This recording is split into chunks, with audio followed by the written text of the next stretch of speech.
এমনি এমনি কথা বলতে পারবেন না, প্রতিটা কথার হিসাব দিতে হবে, প্রতিটা কর্মের হিসাব দিতে হবে। আপনি যে গল্প করছেন এই গল্পের দ্বারা মানুষ উপকৃত হচ্ছে কিনা দেখতে হবে, না ক্ষতি হচ্ছে।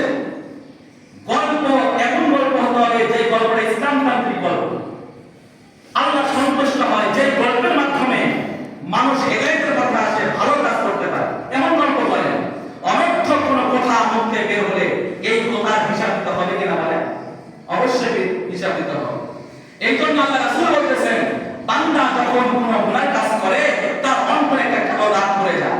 এইভাবে কালো দাগ পড়তে পড়তে এক সময় তার অন্তরটা ঘিরে যায়, কালো হয়ে যায়, গুনাহ জর্জরিত হয়ে। তখন আর তার কাছে ভালো কাজ করতে কি লাগে না? ভালো লাগে না। নামাজ পড়তে ভালো লাগে না, রোজা রাখতে ভালো লাগে না, সম্পদে নিজের জীবনকে পরিচালনা করার জন্য কি লাগে না? ভালো লাগে না। এই সব সময় সে ধ্বংসের পথে চলতে থাকে। মুহতারাম হাজিরিন, বসরা শহরের একজন আল্লাহ ওলি ছিলেন হাসান বসরি রাহমাতুল্লাহ আলাইহি। আপনার নাম শুনেছেন? এই হাসান বসরি রাহমাতুল্লাহ আলাইহির কাছে এক ব্যক্তি এসে বলল, ও ইমাম সাহেব, ও হুজুর, জামানার ইমাম, আমি রাতের বেলায় তাহাজ্জুদ নামাজ পড়ার জন্য উঠি। ভালো করে বুঝেন, রাতের বেলায় তাহাজ্জুদ নামাজ পড়ার জন্য উঠি, ঘুম থেকে উঠি, ওযু করি, কিন্তু অদৃশ্য কোন একটা জিনিস আমাকে বাধা প্রদান করে, আমি আর তাহাজ্জুদ নামাজ পড়তে পারি না। নাউজুবিল্লাহ। ঘুম থেকে উঠে সঠিক টাইমে ওঠার পরে ওযু করি খুব সুন্দর করে, যখন নামাজ পড়তে যাব এই মুহূর্তে অদৃশ্য কোন একটা জিনিস আমাকে বাধা প্রদান করে, আমি আর তাহাজ্জুদ নামাজ পড়তে পারি না।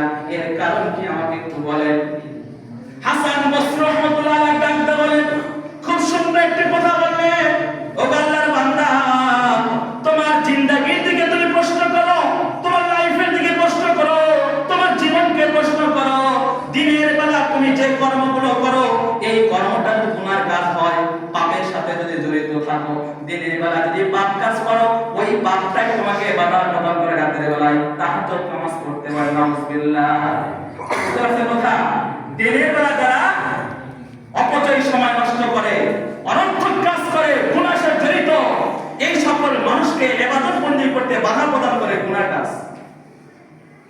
আপনি ভালো কাজ করতে যাবেন আর বাধা দিচ্ছে, এটা বুঝতে হবে আমাদের পাপগুলো কি করতেছে? বাধা দিতেছে। আমরা তো অনেকেই মনে করতেছি যে আমার জায়গা, জমি, সম্পদ, আমার সম্মান, আমার ইজ্জত, আমার ইলম, আমার আমল, এইগুলো আমাকে জান্নাতে নিয়ে যাবে। অথচ আল্লাহ তাআলা